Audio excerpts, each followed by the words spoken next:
and our Tech IPM working group. So thank you to them. It makes this whole thing possible. We are excited to announce, if you haven't seen this already, that we will be once again holding our TIC Academy this year in October on the 16th and 17th. So please save the date for that. If you have recommendations for speakers or topics, please email me. My email is right here in the slide, and we'll have more details coming soon. Next month, we've got a little preview here. So Wednesday, May 8th at 1 p.m. Central Time, we'll have Dr. Alan Martin and Dr. Sandra Rideout-Hanzak, who will present research relating to prescribed fire as a method to control ticks in rangelands, and they are from Texas A&M. So we're excited to have them next month. So mark your calendars for that, and please join us again. Once again, here's my contact information. If you or anyone you know would like to speak at a future working group meeting or for the TIC Academy, please shoot me an email. Also, general inquiries and that sort of thing. And finally, do we have any updates from working group members? I saw at least one in the chat here. So Dan says the American Mosquito Control Association will hold its annual meeting in San Juan, Puerto Rico in early March 2025. He'd like to have a tick surveillance and control symposium. Let me know if anyone is interested in presenting. And he's put his email in here as well. We have anything else? Any updates for the group? Questions before we get going?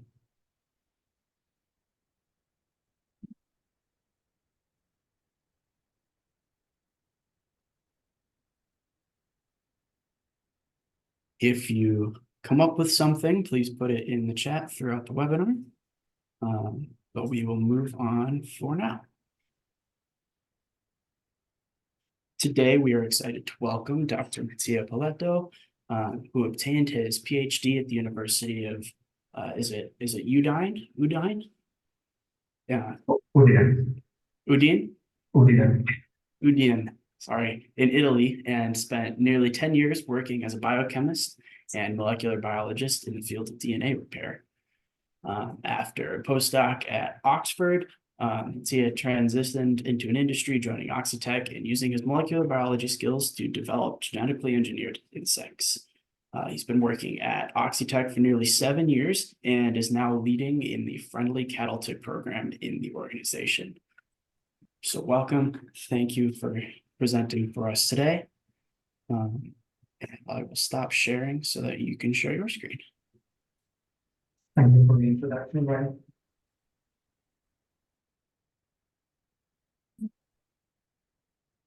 How's the screen come on?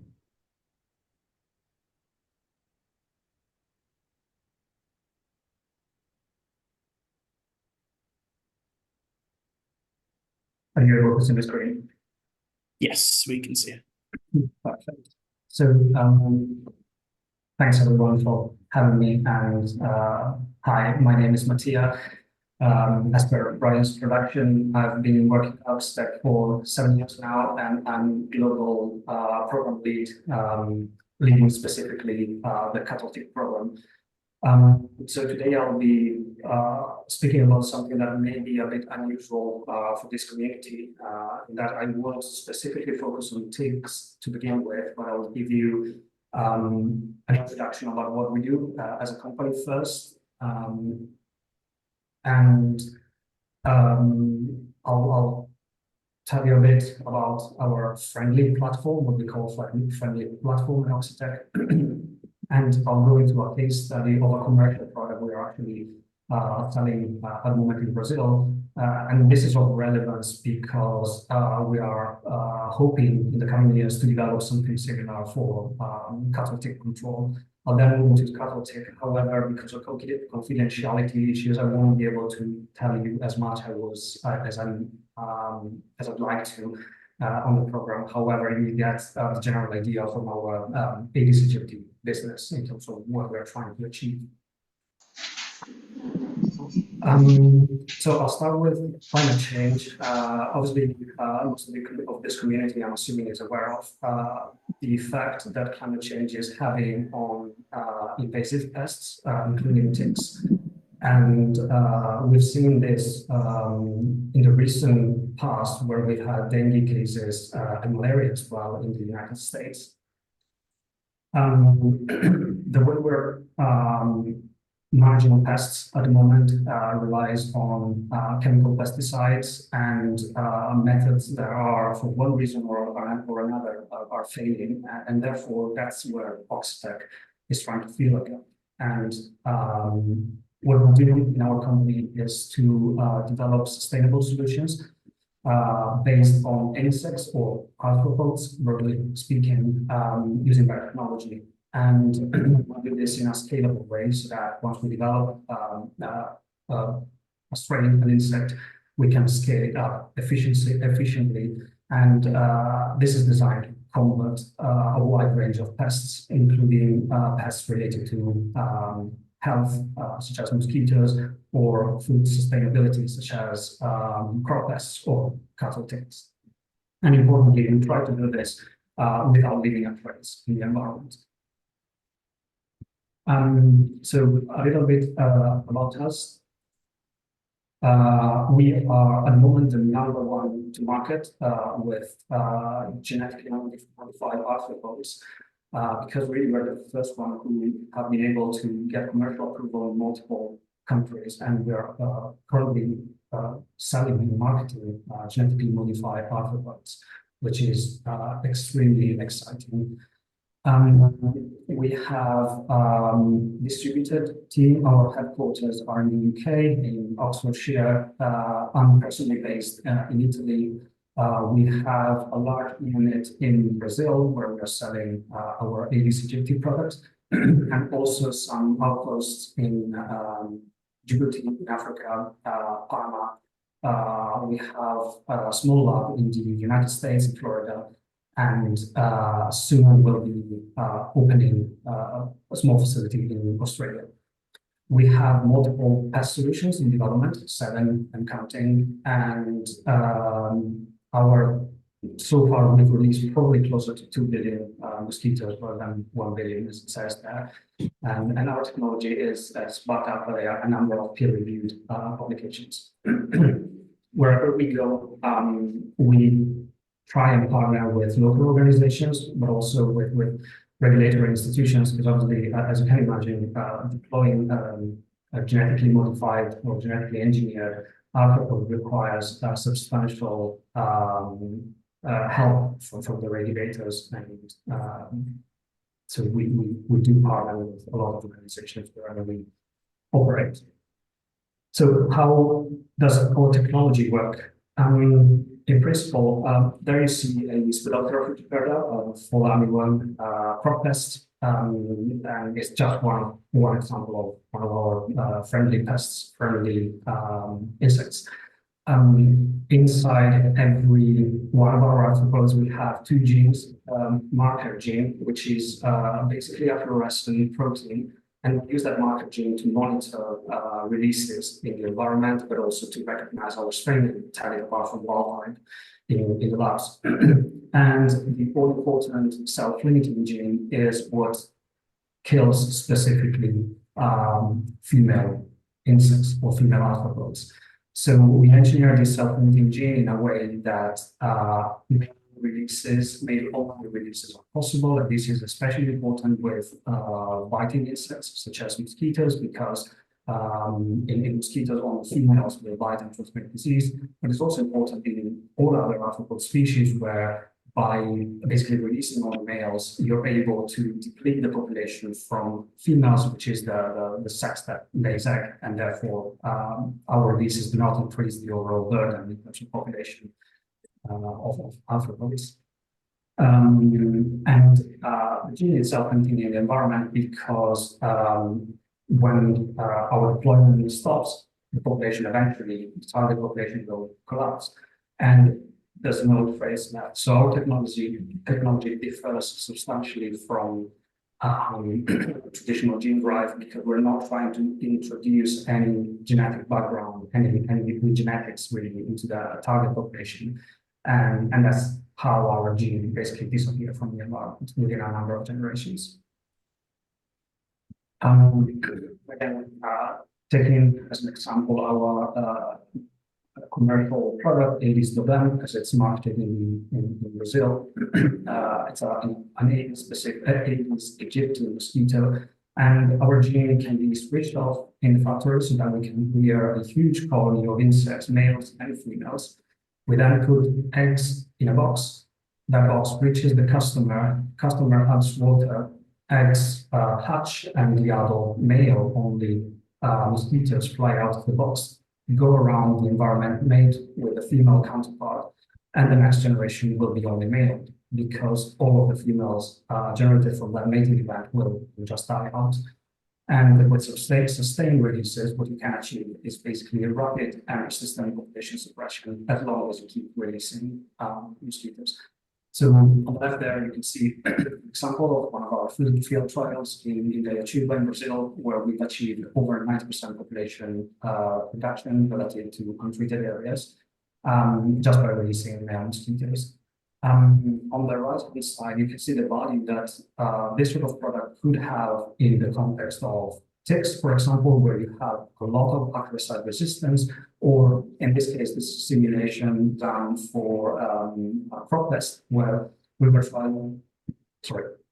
basically trying to demonstrate that by mating, getting our insects to mate with the wild counterpart, we can achieve a dilution of the insecticide resistance of the residual population, and therefore in the context of a crop test where this is deployed, for example, on a BT crop, you can extend the lifetime of BT crop by reintroducing insecticide susceptibility into the environment, and this is because our strains are all insecticide susceptible. So this is of particular interest when we talk about ticks, especially a tick like Rhipicephalus microplus, which I'll get to a bit later, where acaricide resistance is on the rise pretty much everywhere across the globe. So it's an important part of our solution, trying to restore acaricide resistance, acaricide susceptibility where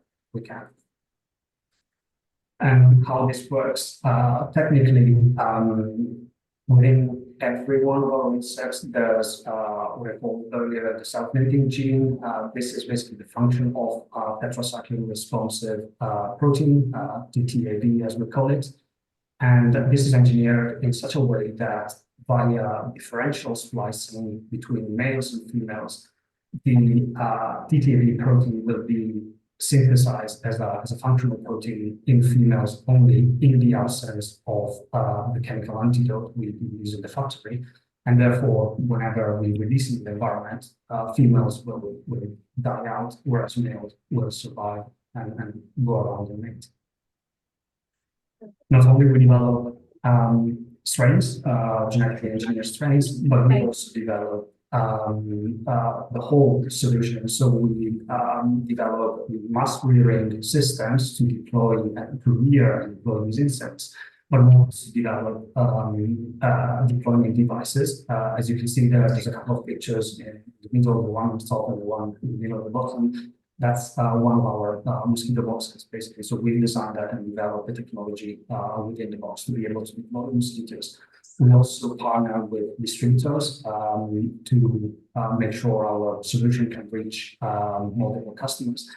And we develop also apps and digital tools to be able to help our customers, first of all, order our products, but also if the customer is a business or a municipality, we can help them design the best strategy to treat a specific area. And this is the case, for example, in Brazil, where we are helping municipalities to treat their neighborhoods to protect them from dengue in the case of Aedes aegypti.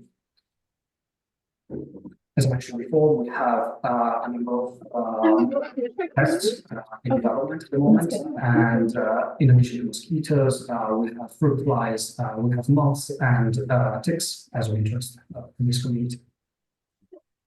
And one of the things that is very important is that wherever we go, we engage with the communities during field trials, during product development, and before product development, to ensure that public acceptance stays high, because we're talking about a GM technology, so public acceptance is really important for us to be able to operate in any sort of community and environment.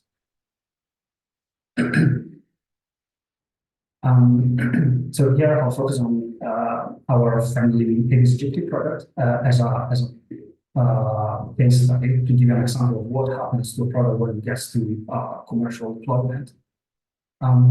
So I'm pretty sure most of you will be familiar with ABS-Gypty. So this is a mosquito that populates most of the tropical and subtropical areas in the world. And it transmits a number of diseases, including dengue, Zika, chikungunya, yellow fever.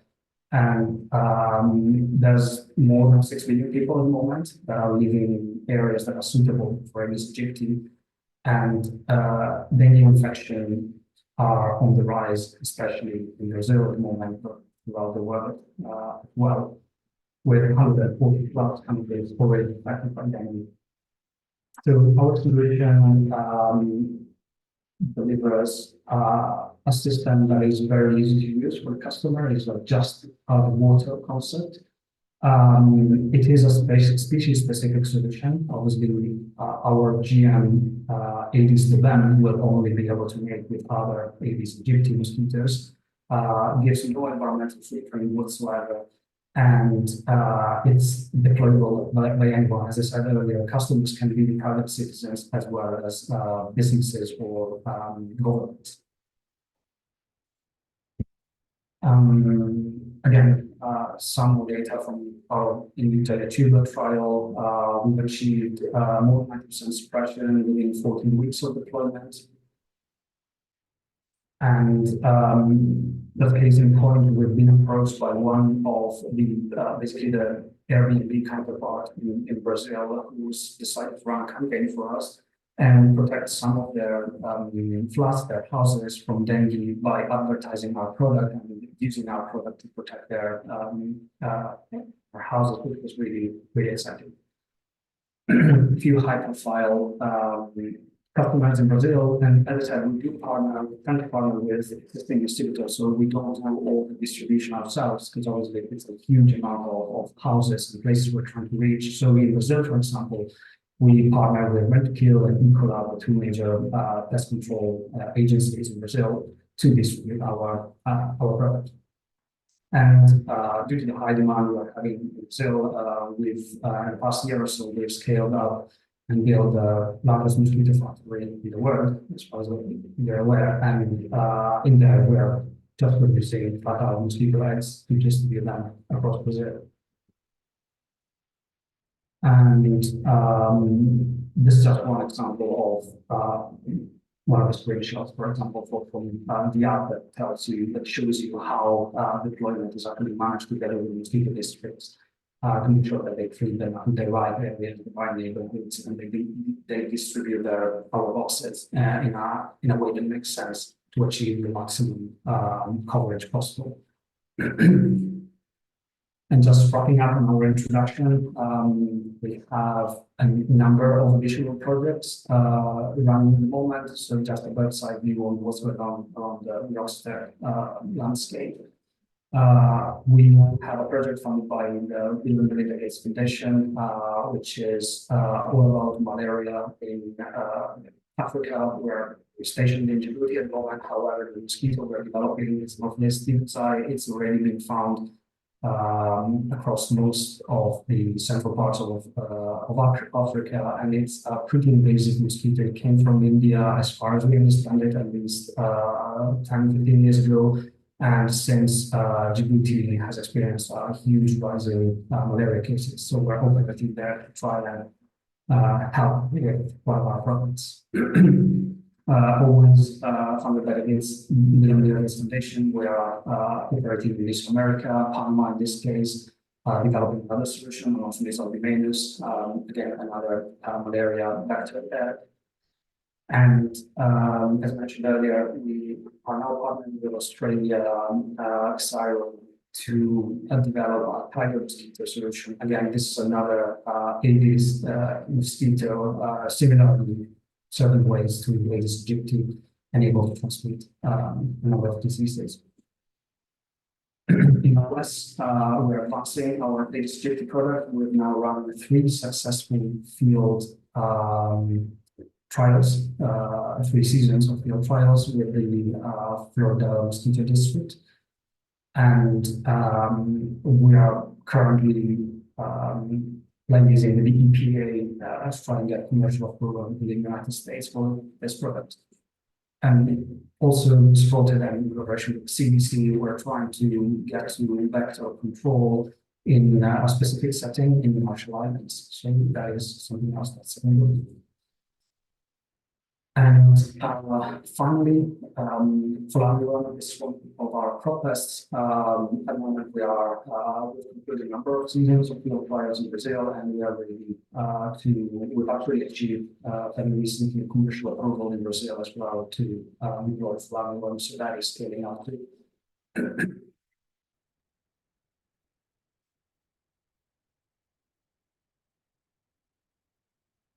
In terms of couple of bits.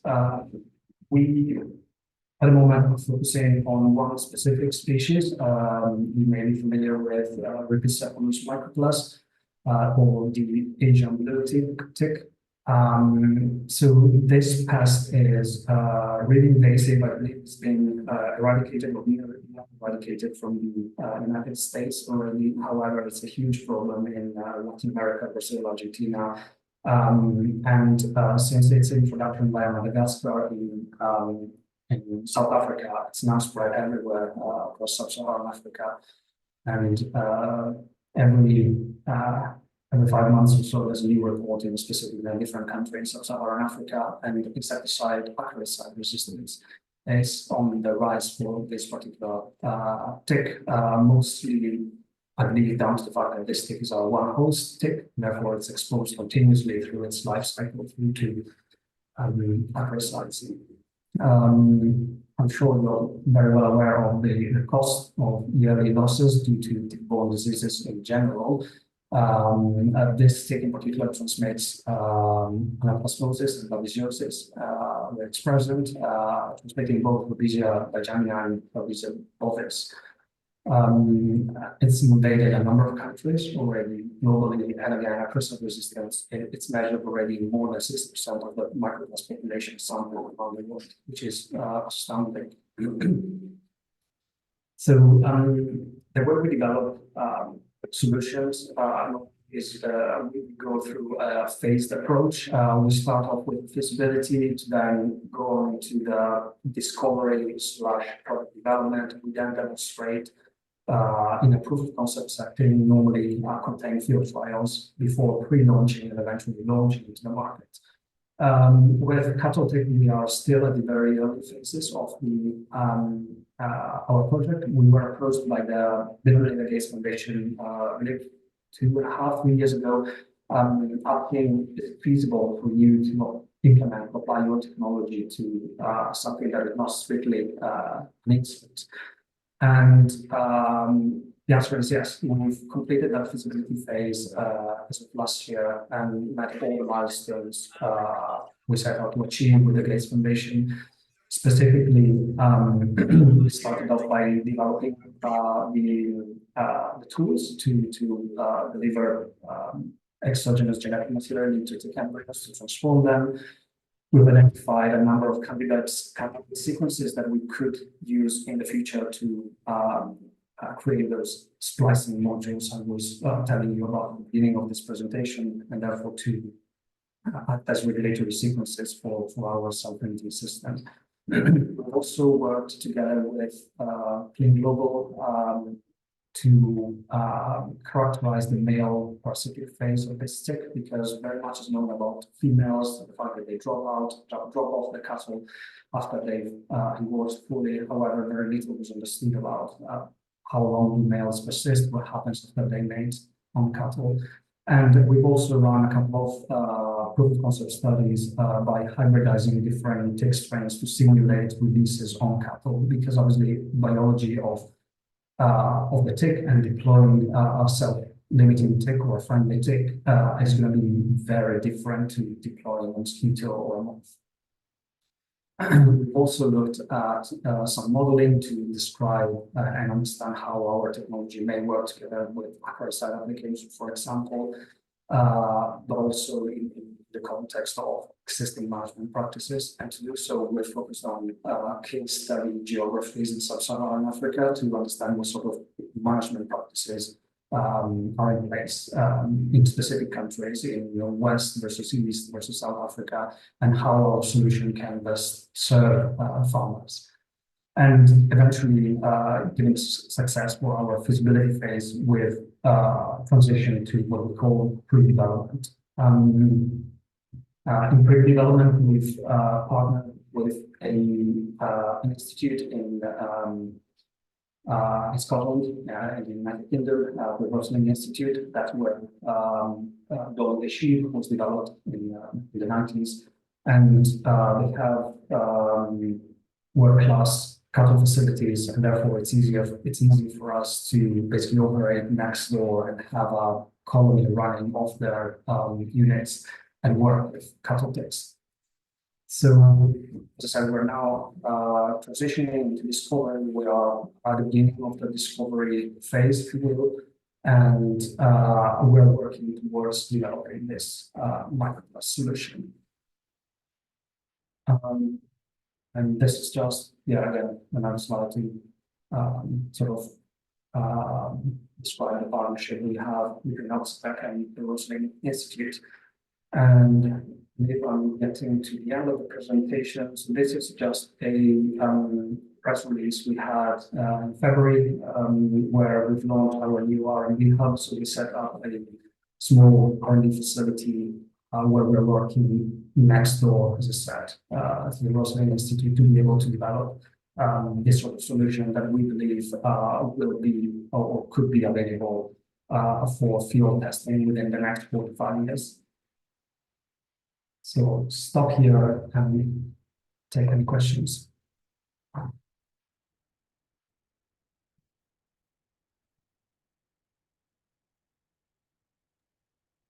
While you think of your questions, I forgot to put up today's poll question.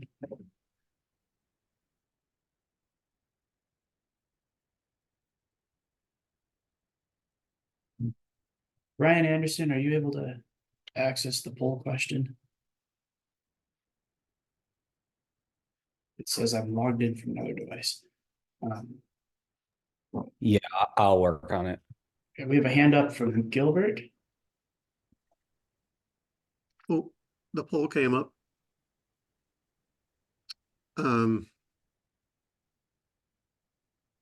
Yes, hi, I'm Gil Kirsch. I'm from CDC, and I had a question about feasibility in terms of, I know for these mosquito releases, you rear an incredibly large number of mosquitoes to do that. And I'm wondering about the feasibility of growing enough ticks. How many ticks do you think would need to be released for this to be effective, considering they're not going to fly around, they're just going to stay near the point of release? And so what's the math like on how many you have to produce, and what's the feasibility of growing that many ticks in the factory? That is a very good question, and something I spend a lot of time thinking about. So I don't have numbers right now yet, because it really depends on the infestation rate on specific breeds of cattle. So I think it will be highly dependent on where we're going and what sort of farming groups we're targeting. In terms of growing them, there's a number of ways of doing that, and we're still working on it. However, ticks are very fecund. Like any single female can give you up to 2,000, maybe 2,500 eggs. So it's different from mosquitoes, where you have maybe up to 200 eggs per female. So it is going to be challenging, but it's not insurmountable, I don't think. Thanks. In the chat, we have a question from Dawn, asking if you're considering targeting any other tick species. Yes, we are.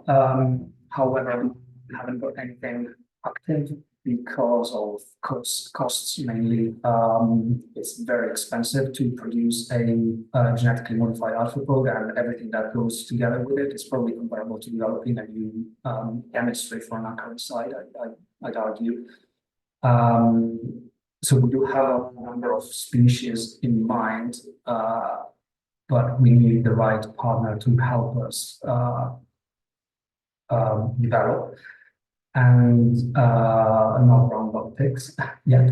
And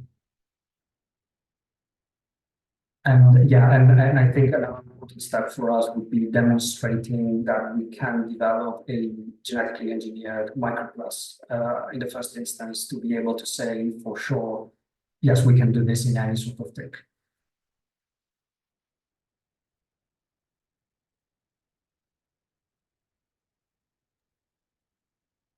Next question from Steven: is Oxitec considering expanding its insectary manufacturing capabilities into the US? I honestly, I don't know. It's an executive decision, so I'm not a one making this sort of decisions. However, for mosquitoes, I don't think there will be any need for that because, unless I'm very wrong, Aedes aegypti eggs, for example, they can survive for a number of months. And therefore, it's easy for us to have a production facility in the UK or in Brazil and just ship the eggs. If this becomes unsustainable from a business perspective, obviously, we'd consider increasing manufacturing capabilities anywhere we need to. For ticks, this may be different, obviously, because it all depends what sort of life stage one is envisioning to deploy. So it may be down to the specific insect we are discussing.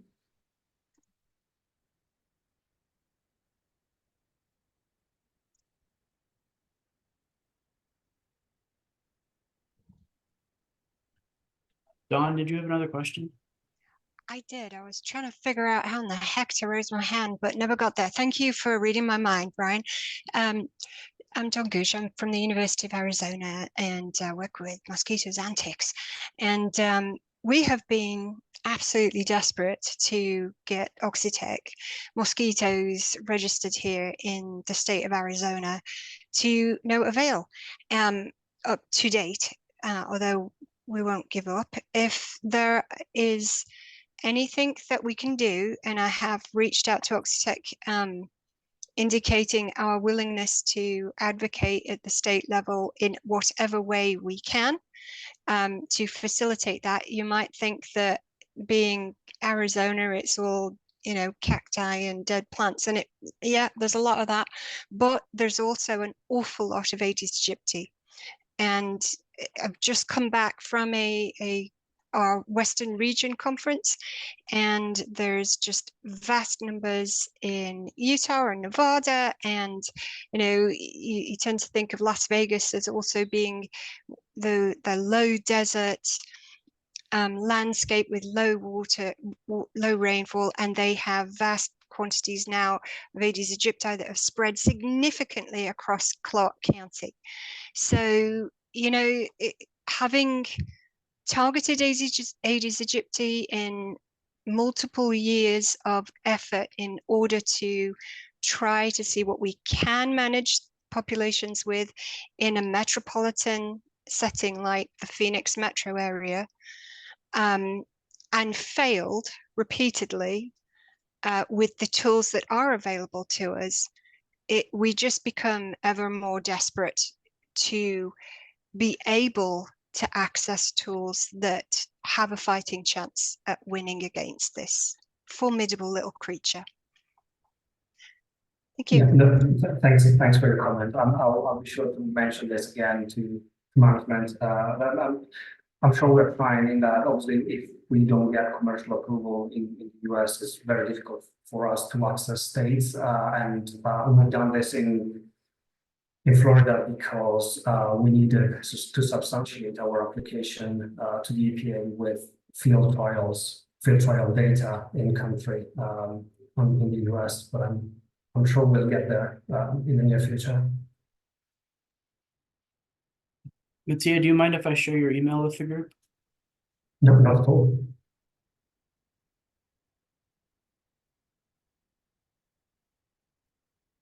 That way, if you have questions that might require some future correspondence, I may be able to answer those for you down the line. I've had some great questions so far. Do we have any more?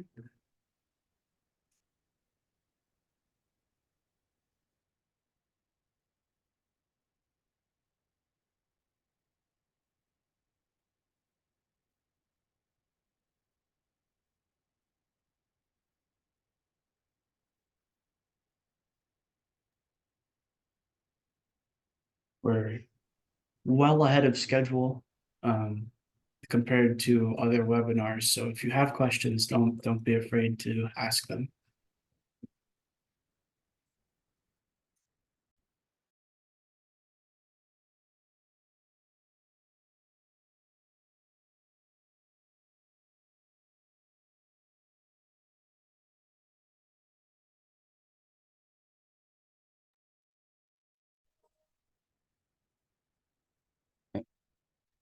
I think we're good on questions, Ryan. So thank you all for joining, and Ryan, you can wrap this session up.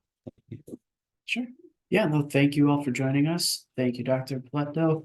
I think we've learned a lot from your presentation, and we look forward to hearing more about how Oxitec grows in the future. So thank you all. As always, please reach out if you have any questions for myself or anything about the working group, and we will see you next month. Thank you. Thank you. Thank you. Thanks, everyone. Thank you.